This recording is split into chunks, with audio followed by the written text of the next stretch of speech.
Bismillah, alhamdulillah, nawaina ta'alum wa salatu wassalamu ala rasulillah Sayyidina wa maulana Muhammad bin Abdillah.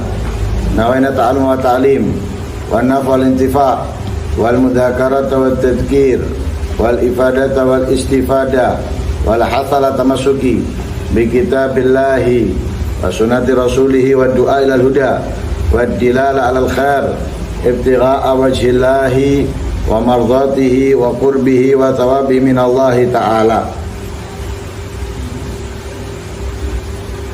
Setelah menjawab azan waktu maghrib,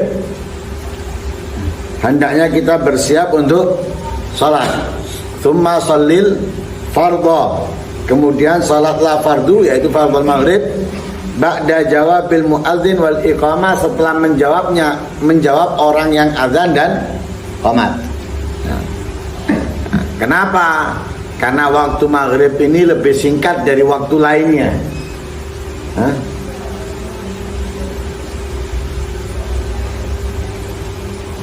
Waktu maghrib adalah waktu yang lebih singkat daripada waktu yang lainnya. Maka ketika masuk waktunya, segeralah lakukan. Segera lakukan agar kita melakukan tepat pada waktunya dengan perbedaan pendapat, walaupun sesama di dalam mazhab Imam Syafi'i antara mazhab qadim dan jadid. Karena Imam Syafi'i memiliki dua pendapat di dalam waktu maghrib. Ada pendapat yang waktunya maghrib itu masuk dengan terbenamnya matahari sampai hilangnya mega merah, ya, sampai hilangnya mega merah. Pendapat yang lain, waktunya maghrib itu singkat, sehingga ukurannya itu azan, qomat, bersuci, sholat 5 rakaat, habis waktunya sudah. Habis waktunya. Jadi waktunya sangat singkat. Tapi bukan berarti habis waktunya masuk isya, enggak. Isya tetap, isya waktunya masuk dengan mega merah, tapi waktu maghrib isya sudah habis. Nah, karena itu sholatlah fardu maghrib setelah menjawab azan dan qomat.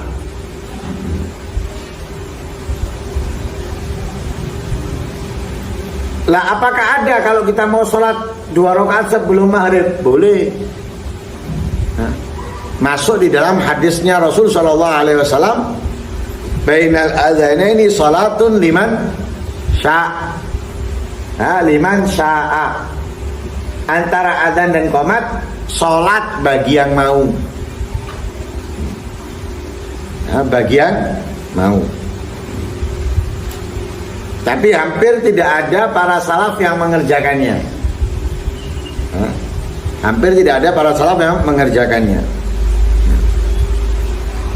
Wa sholli ba'dahu, kemudian setelah salat maghrib, sholatlah setelahnya, yaitu setelah salat maghrib, qabla an yatakallama, sebelum berbicara, rakaatain, 2 rakaat. Yang mana 2 rakaat itu adalah ratibal maghrib.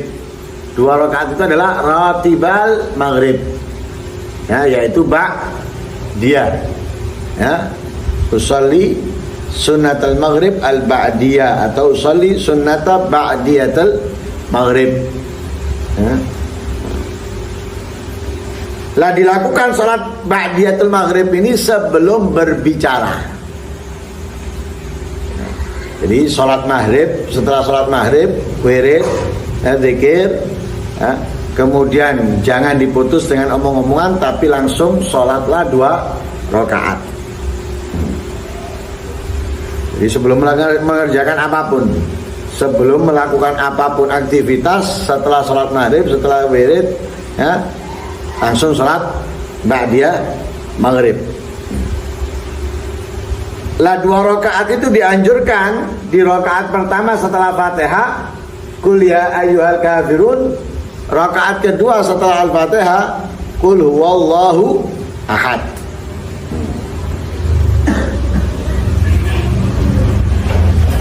Dan itu termasuk apa? Termasuk rawatib yang muakkadah. Nah, karena rawatib yang muakkadah itu 2 rakaat sebelum subuh, 2 rakaat sebelum zuhur, 2 rakaat setelah zuhur, 2 rakaat setelah maghrib, dan 2 rakaat setelah isya. Ini rawatib yang muakkadah. Nah, adapun yang ghairu muakkadah, 2 rakaat qabla zuhur, 2 rakaat ba'da zuhur, 4 rakaat qabla asar, ya, dan 2 rakaat qabla maghrib, 2 rakaat qabla isya. Itu ghairu muakkadah. Nah, makanya di sini ditekankan setelah sholat maghrib, setelah baca wiridnya, sebelum menyibukkan diri dengan yang lainnya, sholatlah 2 rakaat. Nah, di dalam 2 rakaat itu, ya, setelah Fatihah kita bebas membaca surat apapun, tapi dianjurkan Al-Kafirun di rakaat pertama dan Al-Ikhlas di rakaat kedua. Lah, antara maghrib dan isya ini ada kesunahan sholat yang dianjurkan oleh Rasul, seperti antara subuh dan antara terbitnya matahari dan zuhur. Antara terbitnya matahari dan zuhur itu ada salat sunnah yang ditekankan oleh Rasulullah untuk kita lakukan. Salat apa? Antara terbitnya matahari dan zuhur ada salat sunnah yang ditekankan oleh Rasulullah untuk kita lakukan. Salat apa? Salat duha. Ya, salat duha. Ya. Antara maghrib dan isya itu ada salat yang ditekankan untuk kita lakukan oleh Rasulullah. Ya. Dinamakan salatnya dengan awabin. Dinamakan dengan salat awabin karena itu dianjurkan di situ. Wa in sullita ba'dahuma arba'an. Jika kamu ingin melakukan setelah keduanya. Setelah keduanya apa? Apa keduanya di situ?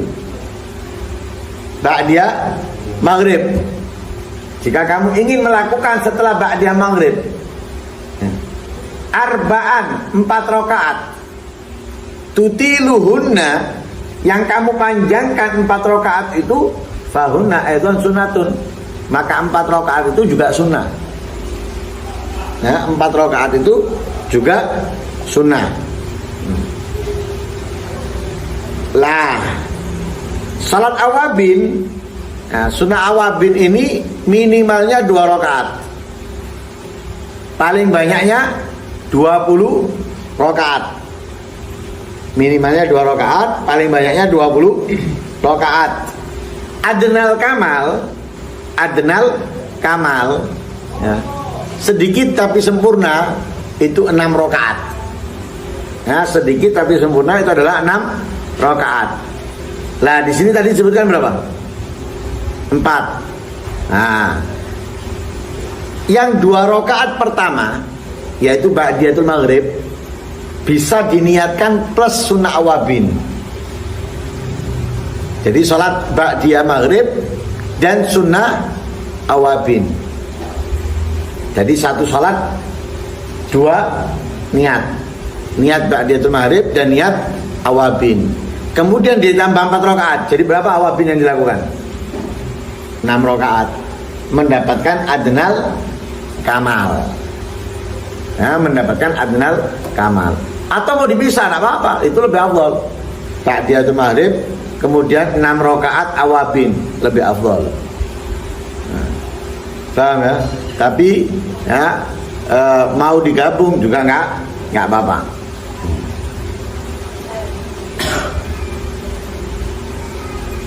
Lah salat awabin ini memiliki kemuliaan yang besar, memiliki kemuliaan yang banyak.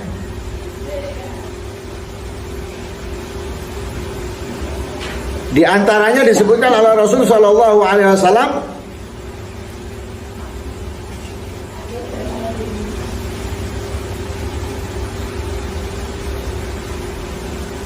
di dalam hadis yang di dalam kitab yang kita baca, ya, hiya salatu ma bainal isya'ain fa innaha tudhibu mulaghat nahar wa tuhadibu akhirahu. Karena salat awabin itu bisa menghapus, menghilangkan kesalahan-kesalahan yang dilakukan di waktu siang dan membersihkan, ya, membersihkan akhirahu, akhir siangnya, ya, membersihkan akhir siangnya.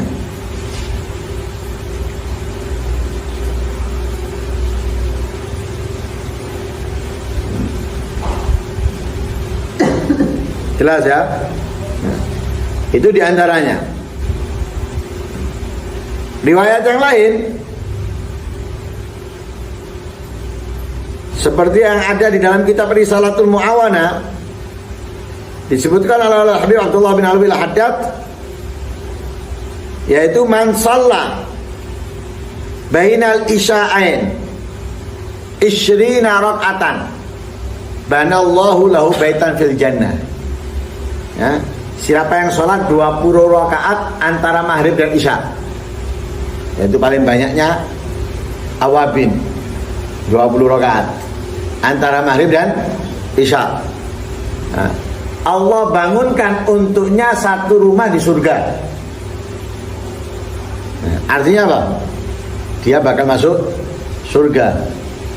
Nah, jadi orang yang sholat 20 rakaat antara maghrib dan isya, Allah bangunkan untuknya satu rumah di surga. Artinya dia bakal masuk surga, nah, dan dia sudah punya rumah di dalamnya. Kebanyakan kalau buatin orang, ya, kebanyakan ya. Kalau sholat kebanyakan, kalau makan enggak, ya. Ini yang adnal kamal, ya, yang sedikit. Masalah ba'dal maghrib 6 rakaat la yatakallamu fima bainahuna bisyai'in, adalna lahu ibadah itnai asyara sanah. Siapa yang sholat setelah maghrib 6 rakaat, tidak berbicara di antara 6 rakaat itu dengan sesuatu apapun, ya, jadi tidak ngomong apapun, sholat salam, sholat salam, sholat. Ada riwayat yang lain, ya, boleh ngomong selama kebaikan, ya, ilmu, zikir, dan semisalnya, ya. Disamakan pahalanya. Orang yang melakukan 6 rakaat antara maghrib dan isya ini disamakan pahalanya seperti ibadah 12 tahun fardu dan sunnahnya. 12 tahun itu sebentar apa lama? Hah? Lama. 1 tahun itu berapa hari? Atau berempat? Hah?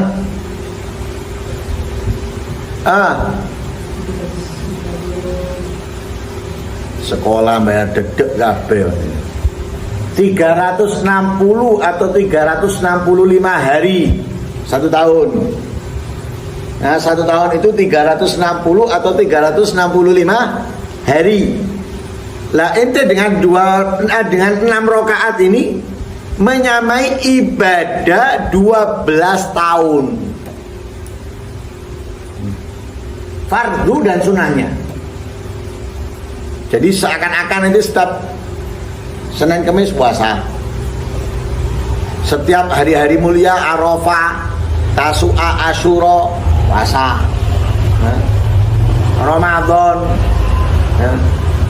zakat, setiap tahunnya itu seperti haji dan yang lain sebagainya.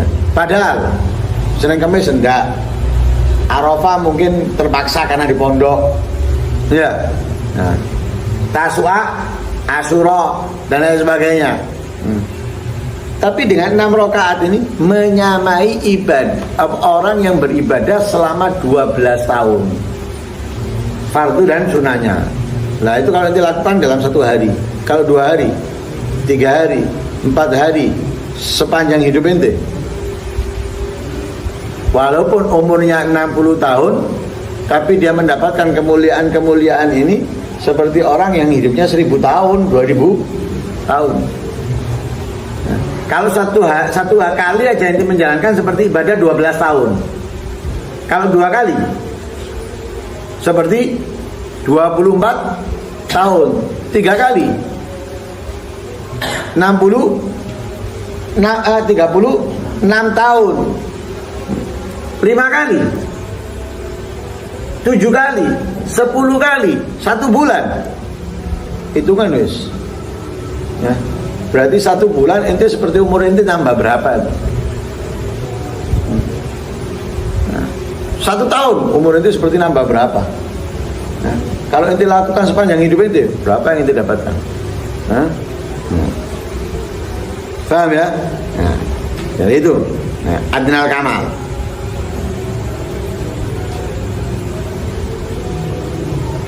Lah kalau memungkinkan kamu niat iktikaf sampai isya, nah, kamu hidupkan antara maghrib dengan isya itu dengan sholat awabin, lakukan kalau bisa. Nah, kalau bisa, nah, dengan sholat lakukan. Kenapa? Karena memiliki kemuliaan yang besar.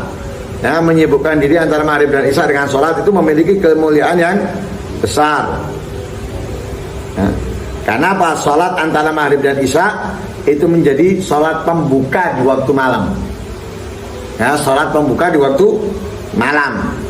Ya. Nah, karena itu Rasulullah pernah ditanya tentang ayat Al-Quran. Firman-Nya Allah, tatajafa juhum 'anil madaji. Lempeng-lempeng mereka jauh dari tempat tidurnya, tidak berbaring. Rasulullah menjawab, itu adalah sholat antara maghrib dan isya.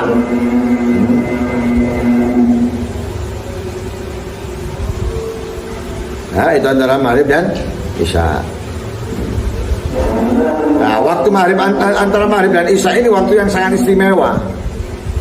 Nah, jangan diabaikan walaupun kita berada di rumah. Biasakan antara maghrib dan isya ini bukan untuk main, bukan untuk ngobrol, tapi untuk ibadah. Untuk ibadah. Seperti yang dilakukan Imam Ahmad bin Abil Hawari. Imam Ahmad bin Abil Hawari pernah sharing kepada gurunya Abu Sulaiman Ad-Darani, antara puasa siang, antara puasa atau menghidupkan antara maghrib dan isya. Katanya gurunya lakukan kedua-duanya.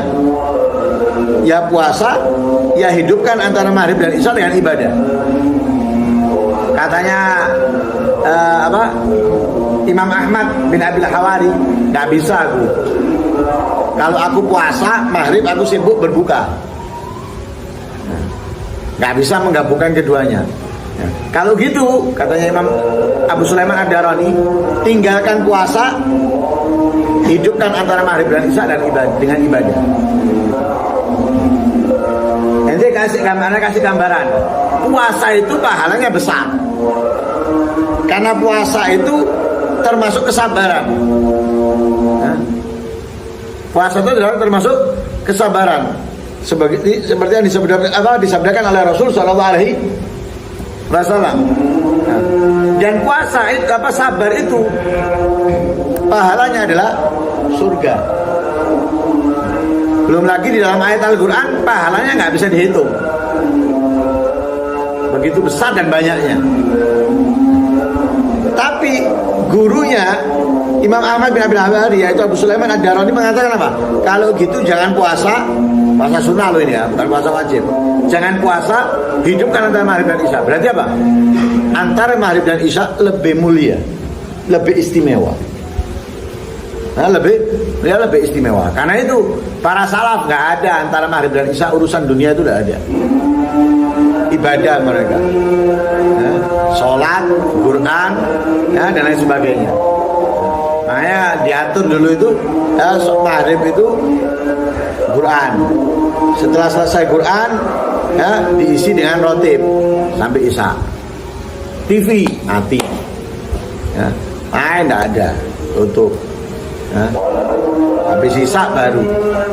Antara maghrib dan isya ini biasakan. Walaupun ketika kita berada di rumah dan dimanapun, mau di rumah mau kita di luar kota, antara maghrib dan isya manfaatkan dengan ibadah kepada Allah Subhanahu wa Ta'ala. Wallahu a'lam. Semoga kita bisa menjalankan apa yang diajarkan oleh Rasul sallallahu alaihi wasallam. Amin. Allahumma amin. Wassallallahu alaihi wasallam Muhammadin wa ala alihi wasallam. Alhamdulillah.